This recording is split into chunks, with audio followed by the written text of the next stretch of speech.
it was this otherworldly thing, like, what, you mean I can make those? It's not just like wizard magic, poof, and it exists. Like, it was suddenly this, you know, the wool had been pulled back and it was this world of being able to create these gorgeous, glittering, ethereal things. It's so broad on what you can do with it. You can be very crafty with it, or you can be really, really artistic with it.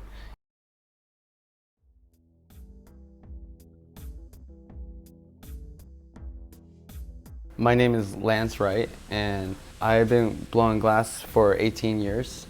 As soon as I seen this, I just fell in love with it. I knew that's what I wanted to do. And when I first started, it was hard to get information. It was hard to learn new techniques, and people were really tight with the information.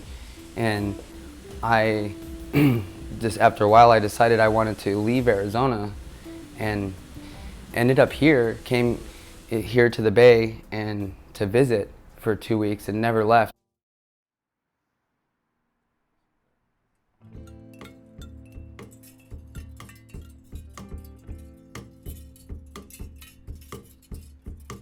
My name's Alexis Berger, and I've been doing glass for about 7 years. I'd always collected beads and made jewelry with the beads that I collected, like since I was very small.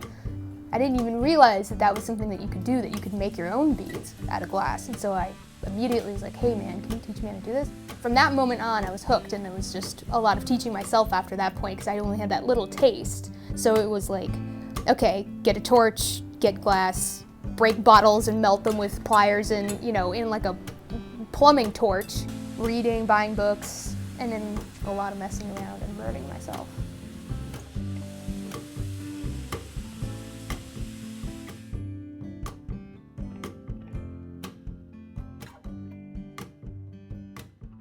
There's a kind of unfortunate history with glass and glass workers, that everyone's incredibly secretive about their process, about glass color formulas, about little different techniques. There used to be a formula for beautiful opaque black glass that was lost in World War II when Europe got destroyed.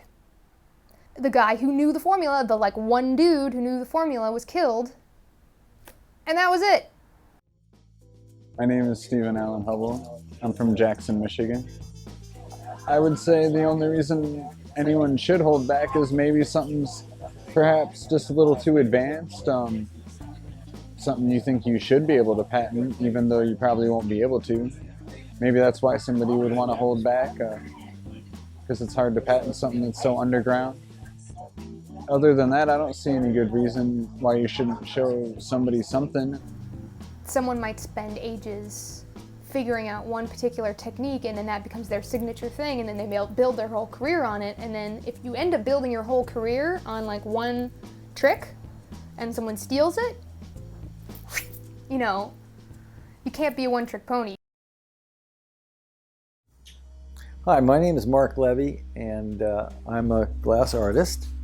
I do a lot of soft glass, and Lance has taught me how to use soft glass in my sculpture work.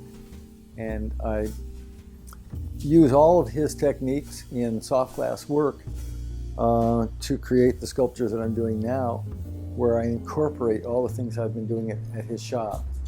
And I'm still working large, still doing large glass pieces, and without Lance's help, it wouldn't have happened. I had my own little personal shops here and there, and then for about 8 months now, I started my own school. I did it with almost nothing. I didn't have very much money to put into it, and so it took about a month for people to start coming in. Everybody in this building that I'm in thought it was great that I was here, that's bringing people here, and I'm pretty impressed on how within only 8 months I'm packed, overloaded. I don't have enough room for people.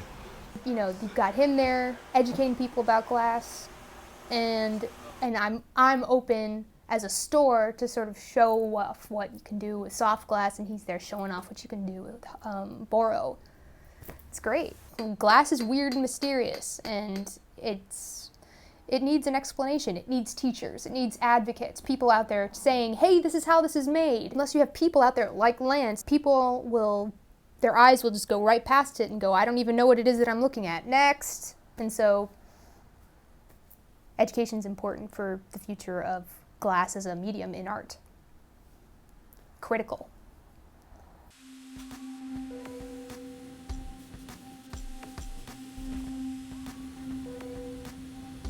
My name is Konstantin Eydelman, and I've known Lance for about a year now.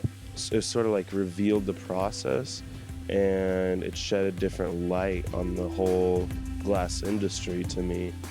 It's just harder than it seems. It looks like people are playing.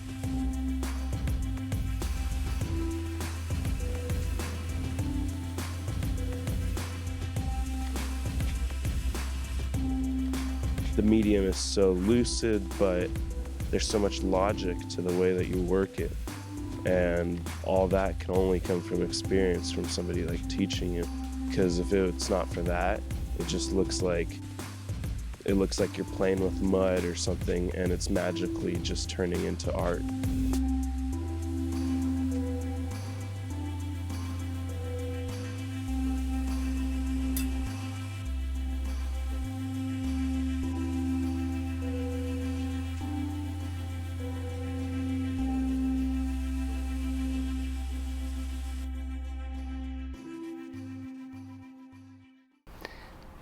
I like teaching because it brings me back to like the basics. It reminds me of the whole learning process that I so much loved going through when I first went through it, and I love that process, and I like teaching it to people. I'm so happy he's opened up a shop to allow a lot of other people like myself who were never acquainted with torches and pipes and things of that sort.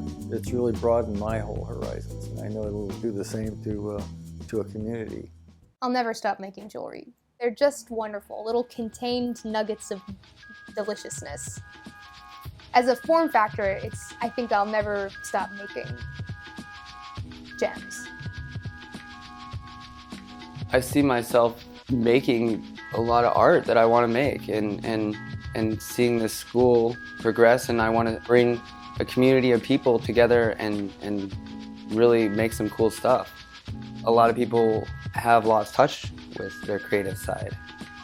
A lot of people are sitting in an office or a cubicle on a computer all the time, and they're not actually doing creative things and be able to make a living off of that and living that lifestyle.